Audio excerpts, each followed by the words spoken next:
Joseph!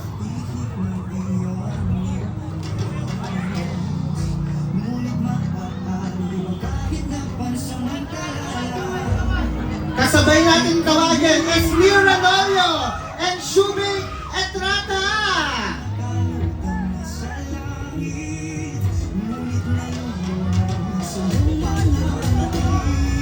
Ang Gen Z darling na puno-puno ng charm, chika, at confidence sa bawat ganap with left and right branded in provincial events, really a star in the making. Yan si Shubi Etrata. From viral to versatile, the ultimate Gen Z mood, always bringing wit, paandal, at good vibes from ruling the online world with a super nakakaaliw na mga content to landing major endorsements and now stepping back on this big screen, Esmir Ranolio.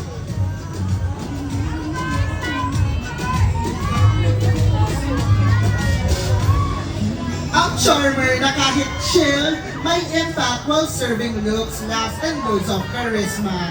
Not just a cutie but also certified sporty.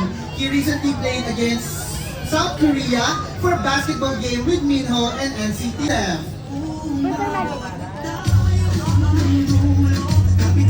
Hey guys, take a welcome sa ating red carpet, also known as Midbrand.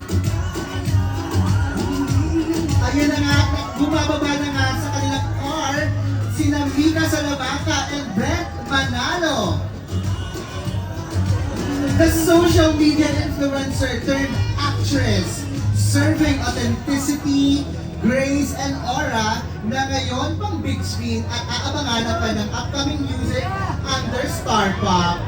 Yan si Mika Salamanca. From runway to red carpet, siya naman ang gentleman heartthrob na pinag-aagawa ng high-end and local brands. Now gracing the big screen, truly the leading man to watch out for, Brent Manalo. Ayan, naglalakad na po sa ating red carpet, Brent Manalo and Mika Salamanca. Wow. Sweet Lapus, Carmi Martin and Chanda Romero.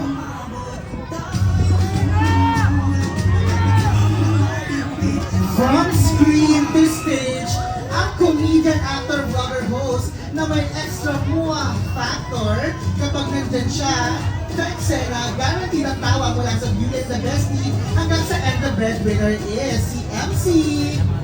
Of course, ito naman si Iya Mila from cracking jokes to winning Best Actress sa 2018 Cinema One Originals Plus nomination sa FAMAS, Gawad Korean, and Luna Awards. Ang level niya hindi lang witty, kundi talented on another level talaga.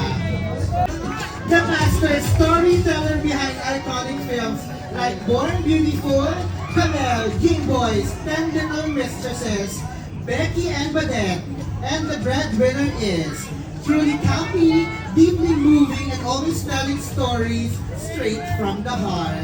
Best Director awardee sa Tallinn International Film Festival. Talagang talent and vision in one.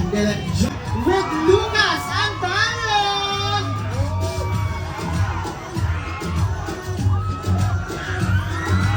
Lucas Antayon, the little charmer na dapat nating abangan. Cute, lovable, at guaranteed to steal your heart.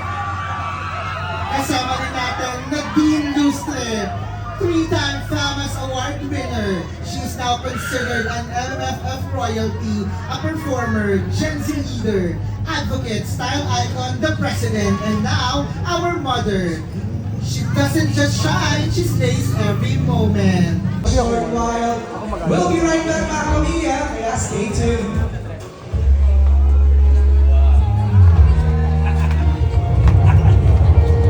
Laging galagalong.